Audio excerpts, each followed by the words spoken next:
बिस्मिल्लाहिर्रहमानिर्रहीम। अस्सलाम वालेकुम नाज़रीन, मैं हूं आपका होस्ट अहमद फवाद। 3 खबरें आज की व्लॉग में आपके साथ शेयर करूंगा जी। पहली बड़ी ब्रेकिंग न्यूज़ तो ये है कि इमरान खान साहब के फैसले के बाद मौलाना फजल रहमान ने भी ताकतवर हलकों को चौंका दिया है, क्योंकि जो नंबर गेम इस वक्त ताकतवर हलके डिले करके मामले को कोशिश कर रहे हैं कि बंदों को तोड़ें।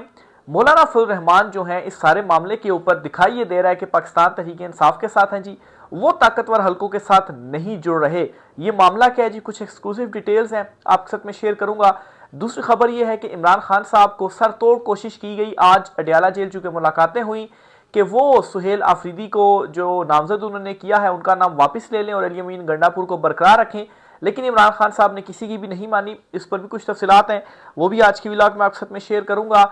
और तीसरी खबर यह है जी कि जो नूरा कुश्ती पीपल्स पार्टी और नून लीग के दरमियान चल रही थी, इस मामले के ऊपर बिल आखिर जो सरेंडर है वो हो चुका है और ये नूरा कुश्ती एक मरतबा फिर से दोस्ती में बदल चुकी है जी। एक अहम मुलाकात हुई है और ये मुलाकात मोहसिन नकवी, आसिफ जरदारी, इसहाक डार के दरमियान जो है वो हुई है और इसमें अयाज सादिक जो है वो भी मौजूद थे। इस पर भी कुछ अहम तरीन तफसीलात हैं, वो भी आज की व्लॉग में आपके साथ में शेयर करूंगा। सबसे पहले तो आपको खबर ये देता चलूं जी कि अली अमीन गंडापुर का जो इस्तीफा है, इस इस्तीफे के ऊपर फैसल करीम कुंडी जो है, जो कि गवर्नर हैं केपी, उनका ये कहना है कि अभी तक उनको इस्तीफा मौसूल नहीं हुआ। बहरहाल शेख वकास अकरम ये ऑलरेडी ट्वीट कर चुके हैं जी कि उन्होंने खुद जो अमला है जी गवर्नर हाउस का, उन्हें जो एक अली अमीन गंडापुर का इस्तीफा था वो मौसूल करवाया है और मौसूली भी उनके पास मौजूद है। तो बहरहाल जी जो कुंडी साहब हैं वो ऐसा क्यों कह रहे हैं और इसमें अब कानूनी कदगने क्या हैं, तो इस पर मैं आपको क्लियर करता चलूँ जी कि सिर्फ और सिर्फ इस वक्त डिलेइंग टैक्टिक्स अपनाई जा रही हैं। डिलेइंग टैक्टिक्स इसलिए अपनाई जा रही हैं क्योंकि ये दावा भी खैर अली अमीन गंडापुर ने किया था कि 22 जो एमपीएज हैं वो ताकतवर हलकों के साथ मिले हुए हैं, उनको एफिडेविट दिया हुआ है, तो वो वोट नहीं करेंगे, तो इसलिए मुझे ना हटाएं। तो बहरहाल अब ऐसा नजर आ रहा है कि ऐसा बिल्कुल भी नहीं है, 22 लोग नहीं है और डिले करने की जो कोशिश की जा रही है वो इसी वजह से की जा रही है ताकि इस दौरान जोड़ तोड़ की जो कोशिशें हैं जी वो की जाएं, क्योंकि इतना सडन डिसीजन था इमरान खान साहब का और ऊपर से ये भी अब कह दिया गया है जो स्पीकर हैं केपी असेंबली के फौरी तौर पर जो इजलास है वो तलब करें, फौरी तौर पर नहीं, एज अर्ली एज पॉसिबल जो इजलास है जी वो तलब करें। और इजलास तलब करने के हवाले से भी इस वक्त गौर किया जा रहा है जी कि इजलास तलब कब किया जाए। मोस्ट प्रोबेबली जैसा ही इस्तीफे के हवाले से ये खबर आ जाएगी जी कि मौसूल हो गया है और मंजूर कर लिया गया है, तो फिर उसके बाद जो इजलास है वो तलब कर लिया जाएगा। कल या परसों इन्हीं 2-3 दिनों के अंदर जो इजलास है वो तलब किया जाएगा। बहरहाल कानूनी तौर पर यह लाजिम नहीं है कि जो कुंडी साहब हैं गवर्नर केपी वो इस्तीफा मंजूर करें या वो इसमें कोई टाइम गेन करें कि मैं अभी मंजूर नहीं करता या इसमें कोई डिले करें। सिर्फ और सिर्फ ये होता है जी कि मौसूल हो गया है इस्तीफा, तो बस इसका मतलब ये है कि वज़ीर आला जो है वो फिर अली अमीन गंडापुर नहीं रहे। तो इस पर शेख वकास अकरम ने ऑलरेडी जो ट्वीट है वो कर दी है। तो डिलेइंग टैक्टिक्स अपनाने का जो मकसद है वो आपके सामने मैंने क्लियर कर दिया जी। जोड़ तोड़ की इस वक्त कोशिश की जा रही है।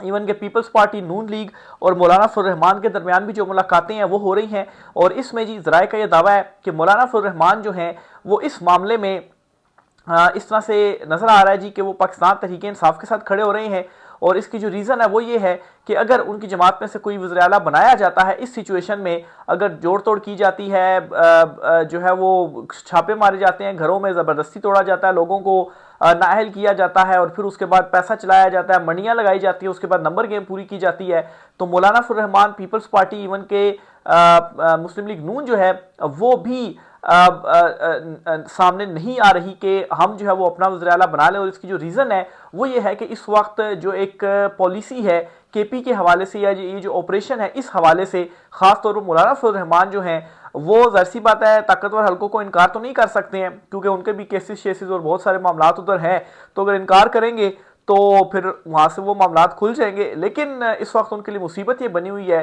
कि अगर उनका कोई उम्मीदवार सामने आता है और उनको वज़ीर आला उनके उम्मीदवार को बना देते हैं ताकतवर हल्के, तो फिर उसके बाद उनकी जो एक पॉलिसी है इस वक्त केपी में ऑपरेशन के हवाले से या दीगर चीज़ों के हवाले से तो उसका बयानिया या उसका जो बोझ है वो ये बर्दाश्त नहीं कर सकेंगे, क्योंकि अल्टीमेटली रहना तो आपने वहीं पर ही है। और लोग इस वक्त बहुत ज्यादा गुस्से में भी है, केपी में वो निकले भी हुए हैं। अव्वल तो इस किस्म की कोई चीज अवाम ही नहीं करने देगी, और अगर इस तरह का कुछ किया गया तो आजाद कश्मीर में जो कुछ हुआ है वो सबके सामने है। तो केपी में इससे भी ज्यादा जो रद्द-ए-अमल है वो आएगा। जहां तक बात है कि केपी से लोग आते रहे हैं डी चौक में और उसमें तो उनको कामयाबी नहीं हुई, तो डी चौक आना और केपी के अंदर रहकर करना, आप देखें ना, पिशावर जलसा भी तो हुआ है, इमरान खान साहब के कितने जलसे केपी में हुए हैं, लेकिन कोई नहीं रोक सका। अवाम निकली है और चाह कर भी उनको नहीं रोका जा सका। लेकिन पंजाब में जो है वो आप नहीं होने देते, क्योंकि यहां पर ज्यादा कंट्रोल है आपके पास, और केपी के अंदर आप चाह कर भी कंट्रोल जो है वो नहीं कर पा रहे। इवन के पुलिस के जरिए या बाकी इदारों के जरिए भी आप कंट्रोल नहीं कर सकते, क्योंकि वहां की जो अवाम है वो भी जिस तरह से आजाद कश्मीर में हुआ, वहां पर भी लोग निकले, ताकत का इस्तेमाल हुआ, लेकिन लोगों ने नाकाम बनाया। तो यहां पर भी वही सूरत हाल है। तो ये वो रीजन है जी जिस पर अभी तक की डिटेल्स तो ये है जी कि मौलाना साहब तो ये बोझ उठाने के इस वक्त काबिल भी नहीं है, और वो ये बोझ उठाना भी नहीं चाहते, और पीपल्स पार्टी और नून लीग भी जरा रिलेक्टेंट नजर आती है।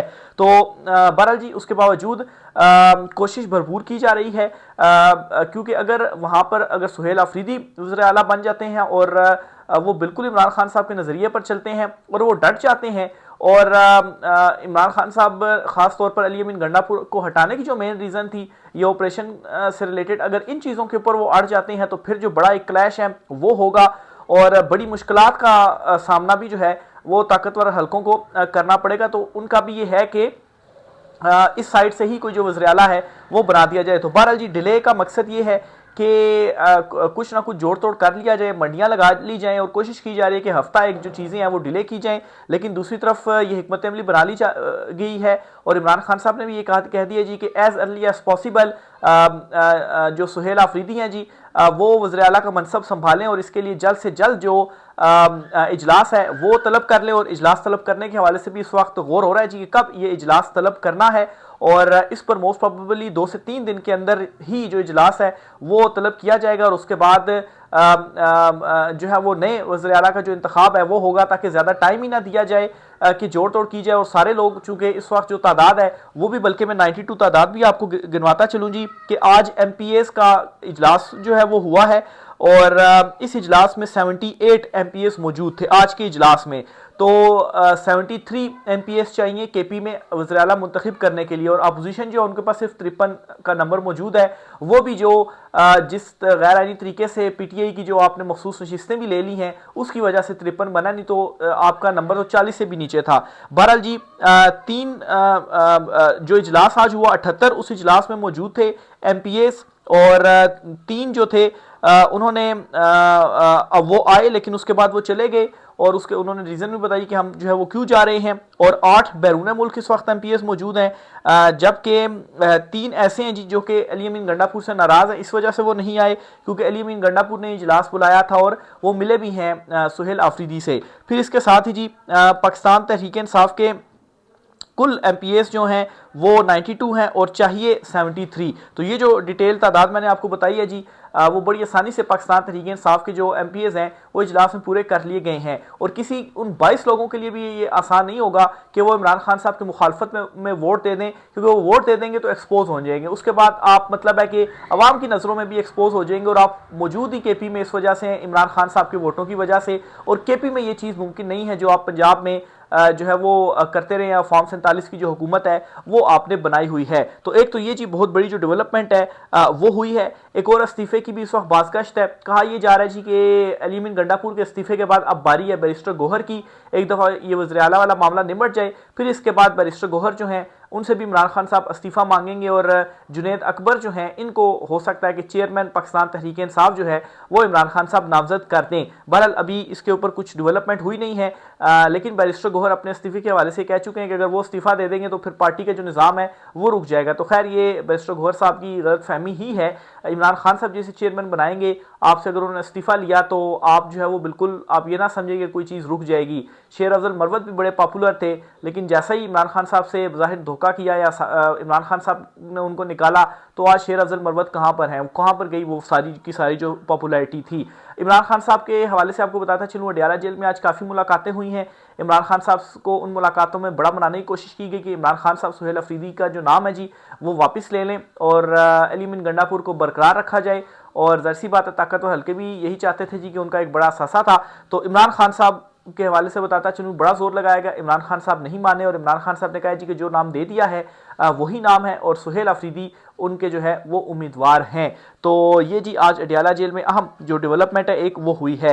इसके साथ ही जी नूरा कुश्ती के हवाले से भी एक खबर आपको मैं देता चलूँ जी कि आज एक मुलाकात भी हुई है और ये मुलाकात अयाज सादिक की, मोहसिन नकवी की, आसिफ जरदारी की और इसहाक डार के दरमियान हुई है। इस मुलाकात के हवाले से खबर ये है जी कि जो पीपल्स पार्टी और नून लीग के दरमियान नूरा कुश्ती चल रही थी, जो गर्मा गर्मी चल रही थी जी, इधर से मरियम नवाज के बयान आ रहे थे, इधर से पीपल्स पार्टी बयान जो है वो दे रही थी और इवन के शहबाज शरीफ को हटाने तक की जो बातें हैं वो की जा रही थी। तो इस पर जी इस माहौल को ठंडा करने के लिए ये मुलाकात हुई है। आसिफ जरदारी ने और शहबाज शरीफ ने दोनों ने मोहसिन नकवी के जरिए जो राब्ते हैं जी वो किए हैं और उसके बाद मुलाकात होती है आसिफ जरदारी की, मोहसिन नकवी की और इसहाक डार की और अयाज सादिक की। और इस मुलाकात के अंदर जी ये कोशिश की गई, ये बातचीत की गई कि माहौल को जो है वो ठंडा किया जाए और इसके साथ ही जो नूरा कुश्ती थी उसका इख्तिताम इस तरह से हुआ कि फिर सब हंसी खुशी जो है वो रहने लग पड़े। बहरहाल जो एक मतलब है इसका जो मकसद था जी कि इमरान खान साहब डिस्कस हो रहे हैं, तो इमरान खान साहब डिस्कस ना हो, हम डिस्कस हों, तो वो मकसद भी फोत हो गया। इमरान खान साहब के एक फैसले ने जिसने ना सिर्फ इनको झटका दिया बल्कि सारी की सारी डिबेट जो थी उसका रुख मोड़ दिया। और इस टाइम आप हर जगह के ऊपर देखें इमरान खान साहब डिस्कस हो रहे हैं, सुहेल अफरीदी डिस्कस हो रहे हैं। सुहेल अफरीदी जिनको कोई जानता भी नहीं था, मतलब कुछ लोग जानते होंगे पीटीआई में या वो जिस ओहदे तक रहे, लेकिन ओवरऑल पूरे मुल्क में उनको जो है वो कोई इतना नहीं जानता था। इमरान खान साहब ने अनाउंस किया तो सारे जो है वो सुहेल अफरीदी की जो है वो सारी डिटेल्स जो है वो निकाल कर लेकर आ रहे हैं। उनके हवाले से प्रोपेगेंडे भी खैर किए जा रहे हैं कि ये जो है वो कोई मतलब है कि तालिबान हुकूमत के साथ हैं, या ये भी कहा जा रहा है जी कि ये मंशियात का कारोबार कर रहे हैं। तो इस किस्म की भी जो चीज़ें हैं वो हो रही हैं। भाई अगला बंदा इतने अरसे से एमपीए है, अभी हुकूमत को तकरीबन 1.5 साल तो हो गए हैं, 1.5 साल से वो एमपीए है, तो तब किसी को याद नहीं आया कि ये मंशियात का कारोबार करता है या ये क्या कारोबार करता है, और आज सारों को जो है वो सारी बातें याद आने लग पड़ी हैं। तो मतलब है कि कोई सिरा खुरा नहीं है, जब चाहे जिस तरह चाहे किसी के ऊपर भी जो इल्ज़ाम है वो झाड़ दिया जी कि ये बंदा तो इस तरीके से है। खैर इन तमाम प्रोपेगेंडों से एक चीज़ तो मालूम होती है जी कि जो कुछ टाउट किस्म के लोग हैं ताकतवर हलकों के, तो जो चीखें हैं जो उनकी निकल रही हैं, इमरान खान साहब के फैसले ने वाकई उनकी चीखें निकाल दी हैं। और मतलब है कि उनके लिए भी एक बड़ा झटका था कि इमरान खान साहब इस तरह का जो फैसला है जी वो कर सकते हैं। तो बहरहाल जी इमरान खान साहब ने ये बड़ा जो ऐलान है वो कर दिया। और सुहेल अफरीदी के हवाले से भी बताता चलूँ जी, उन्होंने भी ये कह दिया जी कि इमरान खान साहब की जो रिहाई है वो उनका मकसद है। बहरहाल इमरान खान साहब ने उनको जो मकसद दे दिया है जी उसको देखें वो पूरा कर पाते हैं या नहीं कर पाते। पहले तो उनके लिए ये इम्तिहान होगा कि वो वज़ीर आला बन जाएं। अभी तक की जो सूरत हाल है, मेरी अंडरस्टैंडिंग तो ये है कि इस टाइम जो केपी के अंदर सूरत हाल है ना, तो ये चांसेस बहुत कम है कि इमरान खान साहब के नामजद करदा उम्मीदवार के अलावा कोई जो दूसरा उम्मीदवार होगा वो वज़ीर आला बन जाए या लोग मुनहरिफ हो जाएं या आप केपी के अंदर जोड़ तोड़ कर लें। तो ये चीज़ बहुत हद तक मैं समझता हूँ जी कि मुमकिन नहीं है कि केपी के अंदर इस तरह से चीज़ आप कर सकेंगे, इसलिए बहुत कम चांसेस हैं। और जितना जल्दी इजलास अगर मतलब है 1-2 दिन के अंदर हो जाता है, वैसे तो यही है कि 2-3 दिन के अंदर मामला जो है वो करना है। इमरान खान साहब ने भी ये कह दिया जल्दी से तलब करें और जल्दी से ये काम जो है वो कर लें। तो जितना जल्दी हो जाता है उतना ही आप टाइम जो है वो अगर नहीं देते हैं ताकतवर हल्कों को कि वो जोड़ तोड़ कर लें, नून लीग, पीपल्स पार्टी वगैरह, तो उतना आपके लिए जो है वो फ़ायदा होगा। बहरहाल देखें इस पर मजीद क्या हिकमत अमली अपनाई जाती है। इम्तिहान बिल्कुल है सुहेल अफरीदी के लिए। पहले तो इस प्रेशर, इस दबाव को टैकल करना, वज़ीर आला बनना, और फिर उसके बाद इमरान खान साहब कि जो अहकामात हैं, इमरान खान साहब का जो नज़रिया है उसके ऊपर चलना और उसके ऊपर फिर इम्प्लीमेंट करना। राय का साथ कीजिएगा। अच्छा, आखिर में आपको बल्कि अली अमीन गंडापुर ने स्टेटमेंट भी दी है, वो भी आपके साथ में शेयर करना चाहूँगा जी। अली अमीन गंडापुर ने यह कहा है कि ड्रामेबाजी से गुरेज करें, मैंने इस्तीफ़ा दे दिया है, हुकूमत की साजिश को नाकाम बनाएंगे। सियासी तौर पर किसी के बाप की जरूरत नहीं कि वो इमरान खान की हुकूमत गिरा सके। सुहेल अफरीदी के लिए तहरीक इंसाफ ने केपी असम्बली में अक्सरियत का बंदोबस्त जो है, अच्छा ये तो उनकी स्टेटमेंट नहीं है, ऊपर वाली उन्होंने सारी स्टेटमेंट दी है जी कि मैंने इस्तीफ़ा दे दिया है और ड्रामेबाजी ना करें जो कुंडी साहब हैं। और साजिशों को हम नाकाम बनाएंगे। और साथ ही उन्होंने ये भी कहा जी कि खान साहब की हुकूमत कोई नहीं गिरा सकता। फिर जी एक खबर ये आपके साथ शेयर करने वाला हूँ कि सुहेल अफरीदी के लिए तहरीक इंसाफ ने केपी असेंबली में अक्सरियत का जो बंदोबस्त है वो कर लिया है। जो अक्सरियत का बंदोबस्त किया गया वो नंबर्स भी मैंने आपके साथ शेयर जो है वो कर दिए हैं। तो बहरहाल इस पर मजीद जो भी होता है चीज़ें आपके साथ शेयर करते रहेंगे। हालात बड़ी तेज़ी से तब्दील होते जा रहे हैं। राय का इज़हार कीजिएगा। आज के व्लॉग से इतना ही, इजाज़त दीजिए। अल्लाह हाफिज़।